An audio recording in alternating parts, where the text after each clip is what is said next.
So you didn't make it to the end of the season in Fallout 76. Well, this time I got your back. You all have voiced your varying opinions on the new season update, making it crystal clear that you all have a life outside of the grindfest that is Fallout 76.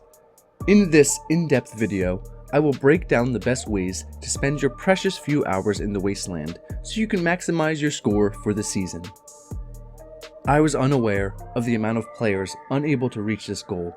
I myself work a full-time job and also have to deal with the grind that Bethesda gives us. But with such short notice and my community in need, I did my very best to make this guide.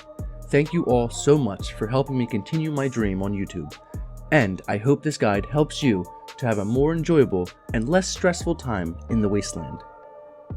The most important thing to remember is that missing out on any of these rewards is not the end of the world, as they will come back into the game in some way, shape, or form.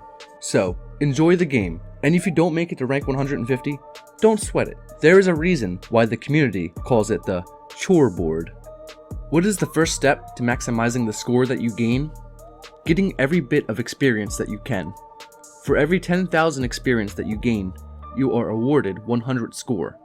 This is repeatable all the way up to rank 100. Many players will underestimate this small challenge as nothing more than an annoyance. Surprisingly, it will be the most important factor in all of your score grinding.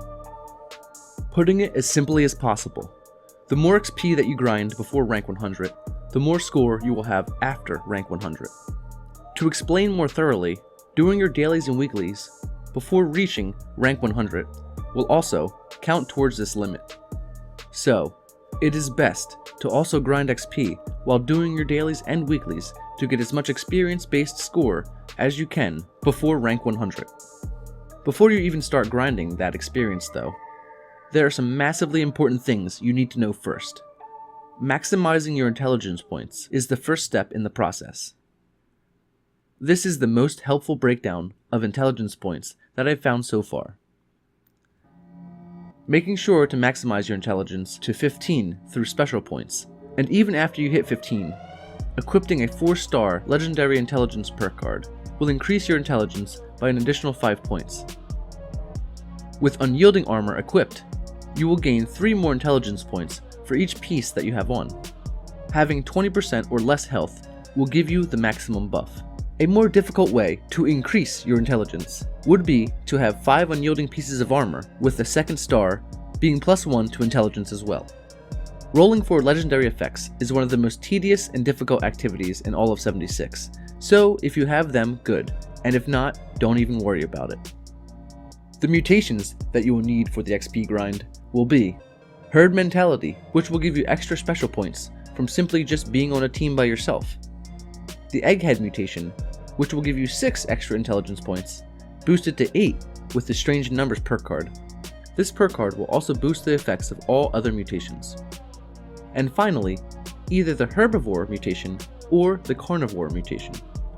These mutations will double the effect of the respective food that you eat. For example, since I am a herbivore, I eat brain bombs for the extra intelligence and cranberry relish for a doubled 20% bonus, which do stack together. Some more notable consumables would be berry mentats, which increase your intelligence, while highlighting enemies, a very useful benefit. This chem will last for 5 minutes, but the duration can be doubled with the Chem Fiend perk card. Another notable consumable would be Nuka-Cola Twists. This will give you a random buff, one of them being extra intelligence. And with the Cola Nut perk card equipped, this effect will be tripled. So simply drink these until you get the desired effect. While we are on perk cards, Night Person will increase your intelligence by 3 points between the in-game hours of 6 PM and 6 AM, which can be checked within your Pip-Boy.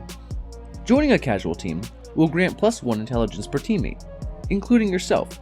Being on a public team will also give you more experience for enemies that you and your teammates do damage to.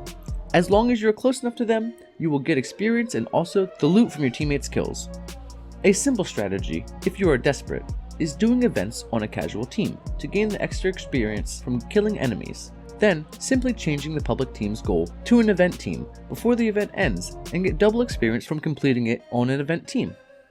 Moving on to camp-based perks. Simply resting in a bed for about 30 seconds will grant you a 5% experience buff. Keep in mind, this bonus will be lost upon death, so make sure to check your buffs regularly. There is a camp ally, Leo Petrov, who will grant you a 5% experience buff if you give him a Nuka-Cola Cranberry. This buff does not count as a food buff, and thus it stacks with regular food buffs. Drinking Nuka-Cola Cranberry with the Nuka-Cola Nut perk will give you a 6% experience bonus, but will override your more valuable food buffs. There are other camp-based buffs, such as the Mechanical Derby game, which will give +2 to intelligence. To build this though, a player must have completed the entire main storyline and increase the Raider's reputation. Another notable one would be the Sacred Mothman Tome, granting 5% bonus experience. Now onto what I feel are the hardest intelligence buffs to acquire. The first one being Casual Lined Under Armor. This will give you a bonus +3 to intelligence, and is wearable under your armor and also apparel. Once you get yourself this apparel, it will be a permanent buff as long as you have it equipped. The hardest part is getting the plan, as it is a rare drop from a daily quest, Queen of the Hunt. But surely your fellow Wastelanders will be more than willing to help you out, and if not, you can always get a lower level intelligence buff, or just simply skip this step completely. The most difficult buffs to acquire would be the Leader Bobblehead, Woodsman 6 magazine, or Live and Love 3 magazine.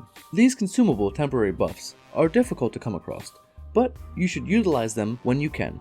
Opening 4 lunchboxes, or even being near a player who is opening them, will grant 1 hour of double experience. Lunchboxes can be acquired through Gold Bullion traders for Gold Bullion, bought from the item shop, or seasonal rewards. The best way to gain this bonus is to simply go to events, where players will be generously opening enough of these for everyone. Lunchboxes will be your biggest experience bonus and easiest to acquire, so make sure you get this bonus as often as possible. Now that we have covered almost every possible bonus to experience, let's go over some simple but effective strategies. The best strategy that everyone uses is to run West-Tech with Nuka grenades. Until I make my own video about it, I will leave it to the professionals and recommend Mr. West-Tech himself or Angry Turtle. As a casual player like myself, 99% of you most likely will not have anywhere close to the requirements of this strategy, so I will stick to the most simple, universal ones for everyone. The most basic thing to understand to gain experience while playing is to fully understand what tagging is. Tagging is simply doing damage to an enemy. By doing this, you will ensure that you get experience and loot when the enemy is killed. Furthermore, when a teammate tags an enemy, and you are in a close enough radius to them, you will also gain experience and loot from the tagged enemy's death. Now that you have maximized your intelligence points, deciphered the Da Vinci Code that is experience buffs, and learned what tagging is, let's get into some of the best experience grinds in Fallout 76. Starting with events. The most notable events for experience are Radiation Rumble, Moonshine Jamboree, and Eviction Notice. Or the more rare but more lucrative events triggered by a player dropping a nuke on a specific area of the map, Scorched Earth, Colossal Problem, and Seismic Activity.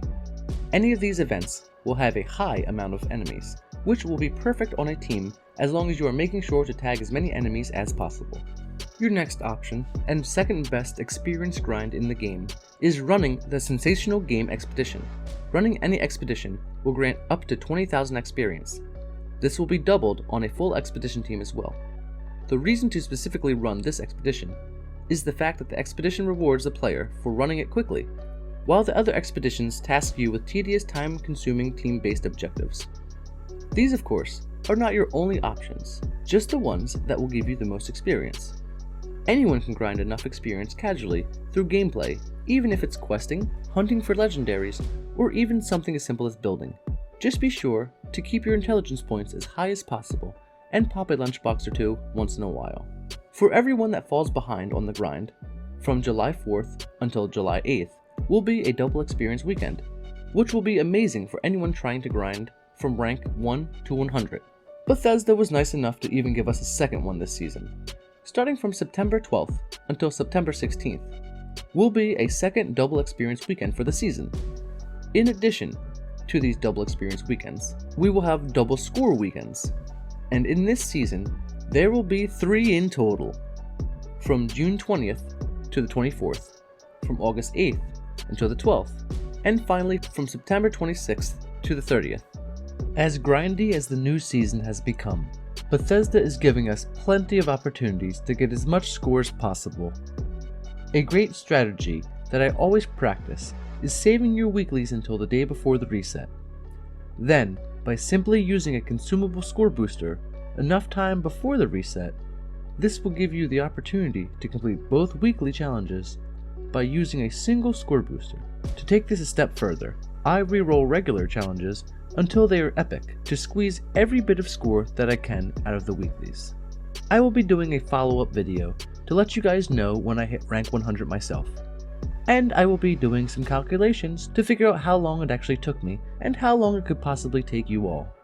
So stay tuned. And as always guys, thank you so much for watching.